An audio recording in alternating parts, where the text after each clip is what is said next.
Praise lord, హల్లెలూయా. దేవునికి స్తోత్రం. ప్రభు పరిశుద్ధ నామానికి మహిమ కలుగును గాక.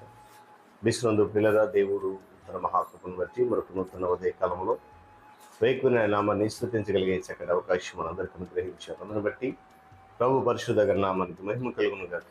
విశ్వనందు పిల్లైన దైవజనులు, స్నేహితులు, విశ్వాసులు, సహోదరులు ఈ కార్యక్రమాన్ని వీక్షిస్తున్న ప్రియ దేవుని బిడ్డలందరికీ ప్రియ ప్రభువును లోకరక్షకుడైన యేసుక్రీస్తు వారి పరిశుద్ధ నామములో శుభాలు, వందనాలు తెలియజేస్తూ ఉన్నాను.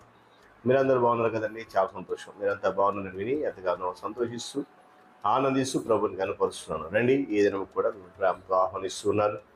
అనుదిన అభివృద్ధి ఉదయకాలపు ధ్యానాలు అనేటువంటి ఆధ్యాత్మిక కార్యక్రమంలో నాతో పాటు బాలిబాక్సులై వాక్యాన్ని ధ్యానించి దైవాశీర్వాదాలు పొందండి. మీ దగ్గర బైబిల్స్ ఉన్నాయా? తెరచి చూడండి. లేని పక్షాన చదివే మాట విని గ్రహించి వాక్యధనంలో పాలిబాక్సులు కమ్మని మనం చేస్తూ నేటి దిన ధ్యాన వాక్యంగా మార్కు సువార్త 4వ అధ్యాయము 34వ వచనంలో నుండి మాటను నేను చదువుతా ఉన్నాను. ఉపమానము లేక వారికి బోధింపలేదు, కానీ ఒంటరిగా ఉన్నప్పుడు తన శిష్యులకు అన్నిటినీ విశదపరిచాను. దేవుడు తన పరిశుద్ధ వాక్యాన్ని మన కొరకు దీవించునుగాక. తలలో ఉంచుకొని మూసుకొని ప్రార్థన. ప్రేమ కలిగిన మా తండ్రి, వందనాలు. మహోన్నతుడా, మహాగణుడ, సర్వాధికారి, సర్వశక్తిమంతుడ, స్తోత్రాలు.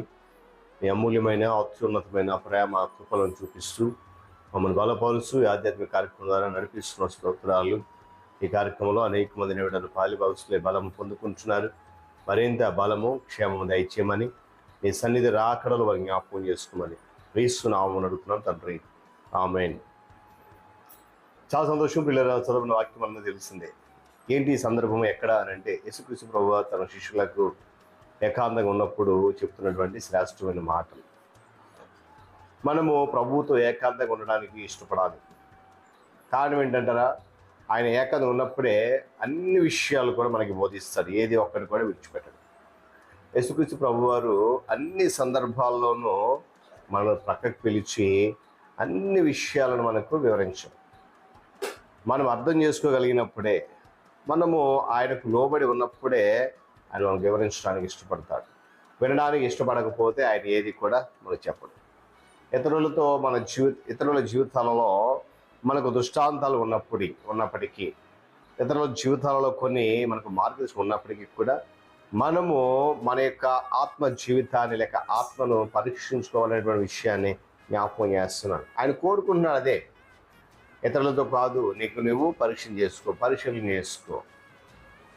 దేవునితో ఏకాంతంగా ఉన్నప్పుడు అన్ని విషయాలు మనం చాలా స్పష్టంగా గ్రహించగలుగుతున్న విషయానికి చాలా సూటిగా చెప్తుంది. అయితే ఇది ఏమంటే నిదానంగా సాగేటువంటి ప్రక్రియ.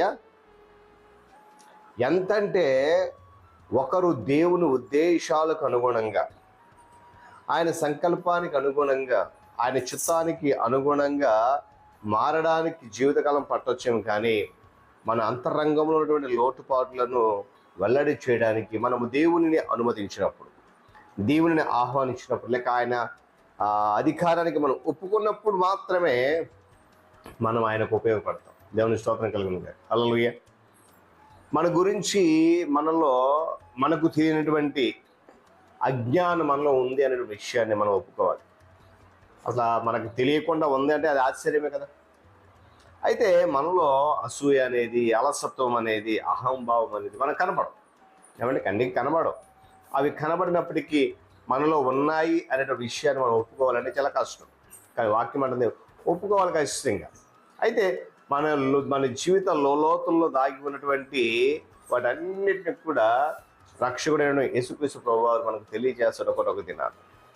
ఆ తర్వాతనే ఆయన తన కృప ద్వారా మనలో తన కార్యాన్ని జరిగిస్తున్న విషయాన్ని కూడా మనం గ్రహించాలి.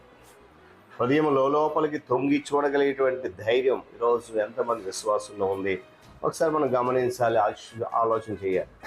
నిజంగా దేవుని యొక్క సంకల్పాన్ని నెరవేర్చడానికి మనము ఎదురు చూడాల్సింది లోతులు చూడాల్సి మన హృదయపు లోపల అంతరంగంలో చూడాలి తప్ప ఇతరులకు కాదు.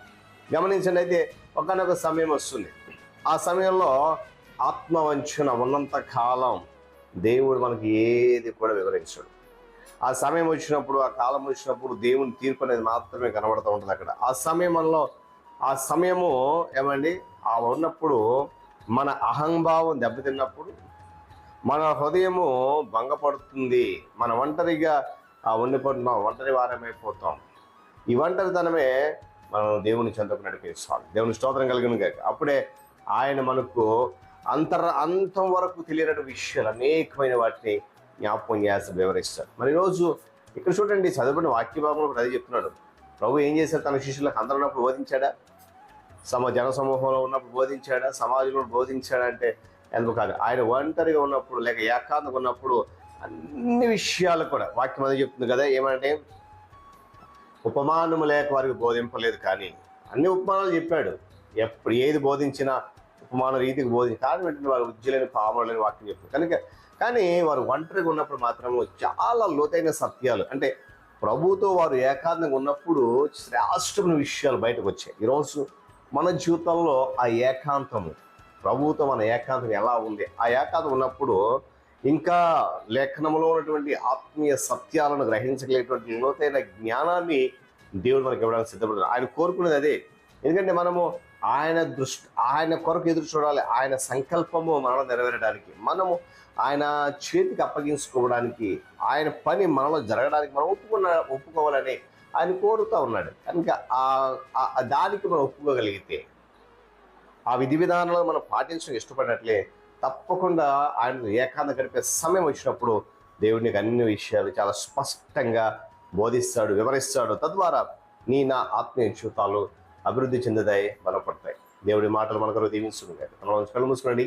ప్రార్థన. ప్రేమ కలిగిన తండ్రి, వందనాలు. మహోన్నతుడ, మహాగణుడ, సర్వాధికారి, సర్వశక్తిమంతుడ, సకల ఆశీర్వాదములకు కారణభూతుల స్తోత్రాలు. ఈ ఆధ్యాత్మిక కార్యక్రమం మరొక నూతన దినం ఎట్టిదిగా లోతైన నీ మర్మాలు, నీ ప్రియ కుమారుడు మా రక్షకుడు యేసయ్యతో మేము ఏకాంతం గడిపినప్పుడు అనేక ఆత్మీయ శక్తి నేర్చుకోగలము అనేటువంటి విషయాన్ని ఈరోజు మాకు బోధించడం మీకు స్తోత్రాలు. ఇతబడిన వాక్యం ఎంతమంది వింటున్నారు బిడ్డలు అందరూ జీవితంలో నూతనంగా ఫలింపు చేయడం దీవెనలు నింపండి. మనోహరుడ నీకు వందనాలు చెల్లిస్తూ యేసయ్య నామమున ప్రార్థన అడుగుతున్నాను మా తండ్రి, ఆమేన్. త్రియేక దేవుని దీవెన, ఆయన సన్నిధి కాపుదల సదాకాలము మనందరికీ తోడుగా ఉండి నడిపించును గాక. ఆమేన్.